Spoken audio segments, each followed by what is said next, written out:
Well, we've looked in the first instance to cut spending not on the front line. We've wanted to protect frontline services and, as far as we can, to protect jobs in the public sector, because with growth low, we want to protect jobs as much as we can. We can't completely.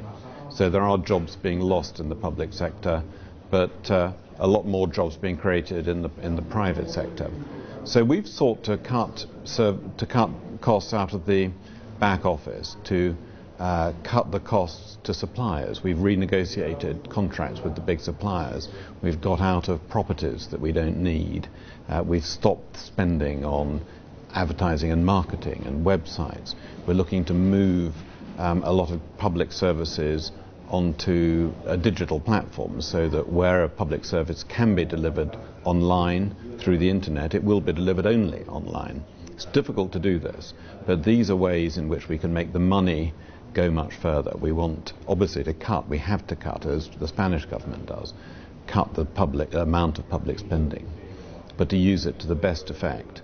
So we want to do things like really clamp down, and are starting to clamp down, on fraud and money paid out in error, and to collect the government's debts more quickly than has been done. There are lots of uncollected debt, and all of these things in the political arena really help to make retrenchment, the fiscal consolidation, acceptable to the public, because they see that we're putting our own house in order first before we start to tackle the frontline services, which I'm afraid there are also some reductions there as well. But we have about 300 officials working in the Efficiency and Reform Group, which reports to me, but jointly to the Chief Secretary to the Treasury. But I'm kind of in day by day control of it. And that's covering things like procurement, buying for the government much more efficiently, and we've been able to make big savings there, with much more to come. Looking at the government's ICT spending, property, civil service management, civil service reform, because our civil service will be much smaller. We want it to be delivering more, so we need to reform to upskill and increase its capabilities.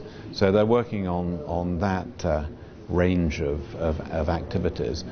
This is what would be done in a business by the chief operating officer, doing the unglamorous things which are necessary where any organisation spends a lot of money. And we think we owe it to the taxpayers and the citizens to make sure we really take the costs out of those areas first, and that's what we're doing.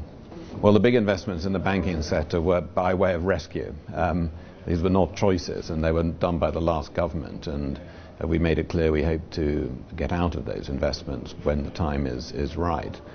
But our view is that it's by showing the markets that the fiscal adjustment, the fiscal consolidation is real, we've been able to get interest rates much lower. So our interest rates are only just a little bit above Germany's, and that's a big stimulus for the economy.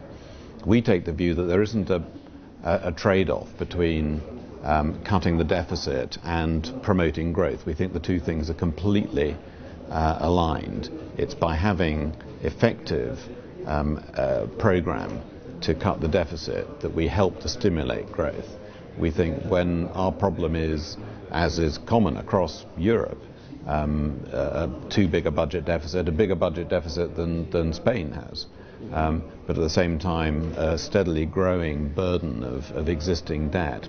The last thing that you should do to solve the debt problem is to increase debt. We need to do the reverse, cut the debt, cut the deficit, and that should help. It's not all that's needed to promote growth, but it will certainly, it's a necessary condition.